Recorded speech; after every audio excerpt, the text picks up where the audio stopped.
आपका public image ಎಲ್ಲರೆ ಅಲ್ಲಿ ಅದೇ ಒಂದು ವಡ ನವಿರಾದ ಭಾವನೆಯ ಭಕ್ತಿ ತುಂಬಿ ಮೈ ನವಿರೇಳಿಸುವಂತೆ ಮಾಡುತ್ತದೆ. ಹಾಲು, ತುಪ್ಪ, ಬೆಣ್ಣೆ, ಮೊಸರುಗಳಿಂದ ಅಭಿಷೇಕಗೊಂಡು ದಿನನಿತ್ಯ ಆರಾಧನೆಗೊಳ್ಳುತ್ತಿರುವ ಬಾಲಾಜಿಯ ಸನ್ನಿಧಾನದೊಳಗೆ ಒಬ್ಬಳು ಹೆಣ್ಣು ಮಗಳು ಮಧ್ಯರಾತ್ರಿ 2:30 ಗಂಟೆಗೆ ಪ್ರವೇಶ ಮಾಡ್ತಾಳೆ. ಯಾರೂ ಇರದ ಸಂದರ್ಭದಲ್ಲಿ ಆಂಧ್ರ ಪ್ರದೇಶದ ಚಿತ್ತೂರು ಜಿಲ್ಲೆಯಲ್ಲಿ ಈ ತಿರುಪತಿಯ ಸನ್ನಿಧಾನವಿರುವುದು ನಮಗೆಲ್ಲರಿಗೂ ತಿಳಿದಿರುವ ವಿಷಯ. ಜಗತ್ತಿನ ಶ್ರೇಷ್ಠ ಮಂದಿರಗಳಲ್ಲಿ ಈ ತಿರುಪತಿಯೂ ಕೂಡ ಒಂದಾಗಿದೆ. ಈ ದೇವಸ್ಥಾನಕ್ಕೆ ಹೋಗುವುದೆಂದರೆ ಅದು ವೈಕುಂಠಕ್ಕೆ ಹೋದಂತೆ ಎಂದರೂ ತಪ್ಪಾಗಲಾರದು. ಇಲ್ಲಿಯ ಬಾಲಾಜಿಯ ಅನಂತ ಆಕಾರವನ್ನ ನೋಡಿದಾಗ ಒಂದು ಕ್ಷಣ ಸಾಕ್ಷಾತ್ ಆ ಭಗವಾನ್ ವಿಷ್ಣುವೇ ಧರಗಿಳಿದು ಬಂದಂತೆ ಭಾಸವಾಗುತ್ತೆ. ತಿರುಪತಿಯ ಸುಮಾರು 22 ಕಿಲೋಮೀಟರ್ ದೂರದ ಅಂತರದಲ್ಲಿ ಒಂದು ಊರು ಇದೆ. ಆ ಊರು ಇವತ್ತಿಗೂ ರಹಸ್ಯಕರವಾಗಿ ಉಳಿದಿದೆ.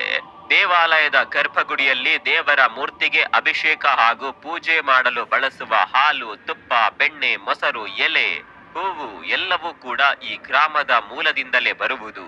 ಈ ಗ್ರಾಮಕ್ಕೆ ಸಾರ್ವಜನಿಕರ ಪ್ರವೇಶ ನಿರ್ಬಂಧವಾಗಿದ್ದು ಯಾವುದೇ ಕಾರಣಕ್ಕೂ ಇಲ್ಲಿ ಹೊರಗಿನ ವ್ಯವಹಾರಗಳು ನಡೆಯುವಂತಿಲ್ಲ. ರಹಸ್ಯವಾದ ಈ ಊರಿನಿಂದ ದೇವರಿಗೆ ಸಂಬಂಧಪಟ್ಟ ವಿಶೇಷವಾದ ವಸ್ತುಗಳು ಮಾತ್ರ ಬರುತ್ತವೆ. ಇಲ್ಲಿಂದ ಬೇರೆ ಕಡೆಗೆ ಯಾವ ವಸ್ತುಗಳನ್ನ ಊರಿನಲ್ಲಿ ಪಲ್ಲವಿ ಎಂಬ ಹೆಣ್ಣು ಮಗಳು ವಾಸಿಸುತ್ತಿರ್ತಾಳೆ. ಆಕೆ ಪ್ರತಿದಿನ ತಿರುಪತಿ ತಿಮ್ಮಪ್ಪನಿಗಾಗಿ ಹೂವಿನ ಹಾರಗಳನ್ನ ತನ್ನ ಕೈಯಾರೆ ತಯಾರಿಸುತ್ತಿದ್ದಳು. ಒಂದು ದಿನ ಈಕೆ ನಿದ್ರಿಸುತ್ತಿದ್ದ ಸಂದರ್ಭದಲ್ಲಿ ಅವಳ ಕನಸಿನಲ್ಲಿ ವೆಂಕಟೇಶ್ವರ ಸ್ವಾಮಿಯು ಪ್ರತ್ಯಕ್ಷರಾಗ್ತಾರೆ.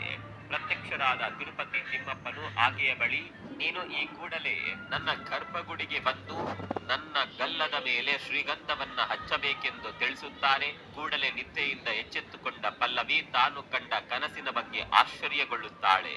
ಪಲ್ಲವಿ ಎಂಬ ಹುಡುಗಿಗೆ ತಿರುಪತಿ ತಿಮ್ಮಪ್ಪನು ಕನಸಿನಲ್ಲಿ ಬಂದ ದಿನ ಶುಕ್ರವಾರವಾಗಿತ್ತು. ತನ್ನ ಕನಸಿನಲ್ಲಿ ಬಂದ ಈ ಘಟನೆಯನ್ನ ನಾನು ಯಾರ ಜೊತೆಯಾದರೂ ಹೇಳಿದ್ರೆ ಇದನ್ನ ಖಂಡಿತವಾಗಿಯೂ ಯಾರೂ ಕೂಡ